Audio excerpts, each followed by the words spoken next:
I saw the new Superman movie yesterday, and I thought it was actually really good.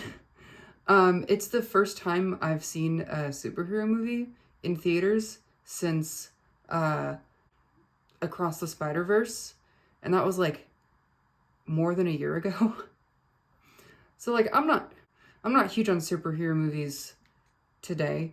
Used to be a lot more of a fan when I was, a teenager and more in the market for them. But overall, I would say it was a pretty good movie. It is a superhero movie, so it's not going to be like some masterful piece of art that really makes you think about things, but it had a good message. It wasn't just punching things.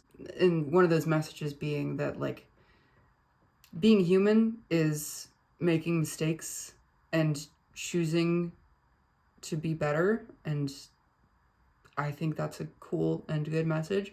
And also had some not exactly subtle anti-Israel messaging, which, also pretty cool. I'm not gonna do spoilers or anything, but there's some moments in that movie where it's like, if you know anything about or anything about Israeli-Palestinian relations, and the ongoing genocide, you will recognize some of these beats are like that explicitly. Obviously, a superhero movie isn't gonna save us all or anything like that. We're not gonna have people marching in the streets because a superhero said something in a movie. Like, that's just not gonna happen. But it is heartening to have that kind of barometer, and that alongside the far more significant indicator of public polling indicating that this is the highest amount of sympathy that Palestinians have had from the United States citizenship in decades, which is, very heartening. And, it tells you that the pro-Palestinian movement has been doing at least something right.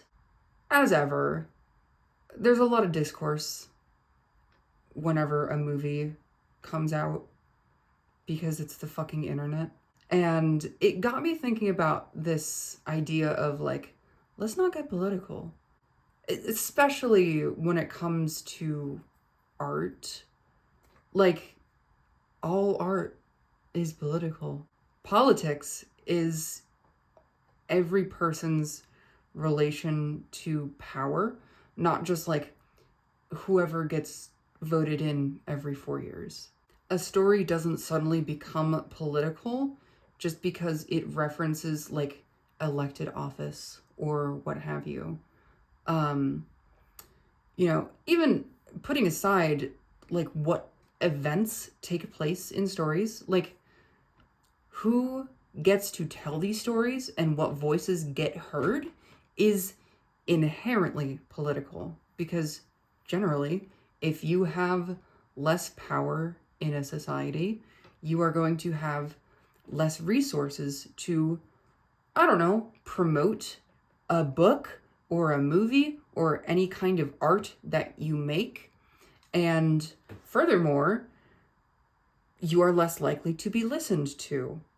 And who gets seen in, books or movies or what have you is also a political thing, because representation helps give people a closer relation to power, even if it's very slight, right?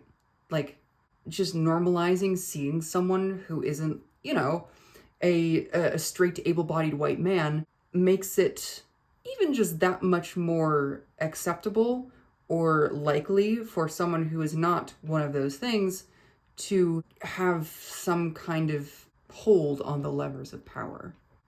Again, fiction will not be the vanguard of the revolution.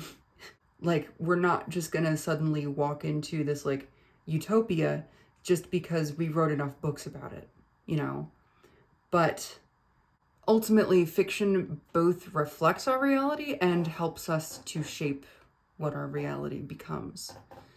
And so, really, it's just nice that there was a summer blockbuster that had decent politics in it. In other news, I'm a little bit sick right now. And that's why I'm a little bit lower energy in this video. Because, like, I'm just... It's not even, like, that bad or anything. I'm just wiped out. But I've also got a big new project coming that I'm very excited about.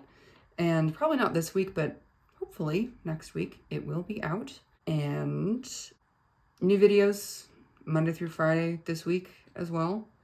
Assuming I don't get hit in the face with a baseball bat. And by that I mean if I don't get, like, profoundly ill. But yeah, that'll be it for now. Goodbye forever.